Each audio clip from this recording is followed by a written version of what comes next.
జగన్ గారి పర్ఫార్మెన్స్ కి సిబిఎన్ గారి పర్ఫార్మెన్స్ కి ఉన్న డిఫరెన్స్ తెలియడమే కాదు, సిబిఎన్ గారి ఫేక్ ప్రాపగండాస్ వెనకున్న రీజన్ ఏంటి, ఈ యానిమల్ ఫ్యాట్ అని, లోకేష్ గారు పంది మాంసం అని, మనందరికీ మన స్టేట్ లో ఇంకా పనికొచ్చే విషయాలు ఏమీ లేనట్టు వీటి మీదే ఎందుకు ఇంత దాకా లాక్కుంటా వెళ్ళి చివరికి బాత్రూములు గడిగే కెమికల్స్ దాకా ల్యాండ్ అయ్యారు, వీటి వెనకున్న రీజన్ ఏంటి అని మనందరికీ ఇప్పుడు క్లియర్ గా అర్థమైపోతుంది.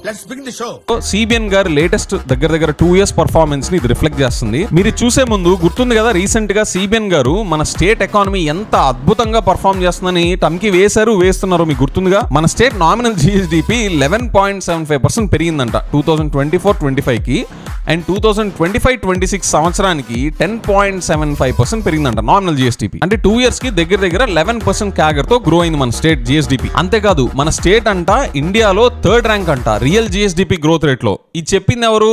కాగో లేకపోతే ఏదైనా ఇంటర్నేషనల్ ఏజెన్సీయో రెప్యూటెడ్ ఏజెన్సీయో కాదు, సిబిఎన్ గారు ఆయనకైనా సృష్టించుకున్న ర్యాంక్ అది. ఆ డబ్బులన్నీ మన స్టేట్ ఫైనాన్సెస్ లో ట్యాక్సెస్ రూపంలో కనిపించాలి కదా. ఏది ఈ కాగ్ లెక్కలు చూసి కనిపిస్తున్నాయేమో చూసి చెప్పండి చూద్దాం. నువ్వన్నీ అలా డీటెయిల్ గా అడిగితే ఎలాగన్నాయా? మన జిఎస్డిపి అరౌండ్ 11% తో పెరుగుతుంటే మన సేల్స్ ట్యాక్స్ చూడండి, first 9 months of financial year 24 versus first 9 months of financial year 26 2.28% పడిపోయాయి. 2.28% పడిపోయాయి. ఏది మన స్టేట్ 11% జిఎస్డిపి గ్రోత్ రేట్ తో పరిగెడుతుంటే మన సేల్స్ ట్యాక్స్ 2.8% పడిపోయాయి. పెరగాల్సింది పోయి పడిపోయాయి.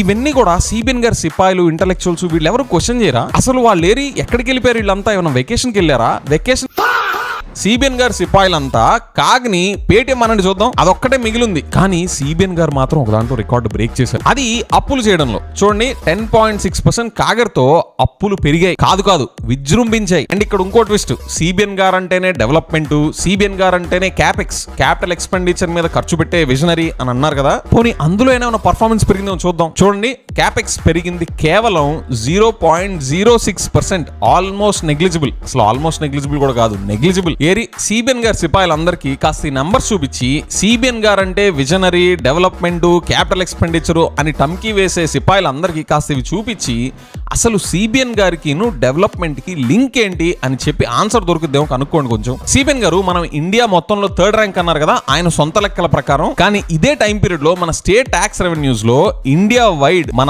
అసలు పొజిషన్ ఎంతో తెలుసా? 3rd కాదు, 4th కాదు, 5th కాదు, 22nd పొజిషన్ లో ఆంధ్రప్రదేశ్ ఉంది ట్యాక్స్ రెవెన్యూస్ గ్రోత్ రేట్ లో. కానీ సిబిఎన్ గారు, లోకేష్ గారు, పవన్ కళ్యాణ్ గారు వాళ్ళు మన స్టేట్ ని గుల్ల చేస్తున్నారు అనేది కాగ్ లెక్కలు బయటికి తీసుకొస్తున్నాయి, వాటిని దాచలేరు. అప్పుడు ఏం చేయగలరు? జనాలకి పనికొచ్చే విషయాల మీద మన స్టేట్ డెవలప్మెంట్ వైపు నుంచి అటెన్షన్ మరలించి ఈ జంతు కొవ్వు, బాత్రూములు గడిగే కెమికల్స్ క్లీన్ చేశారు అనే వాటి మీద మన అటెన్షన్ పంపించాలి.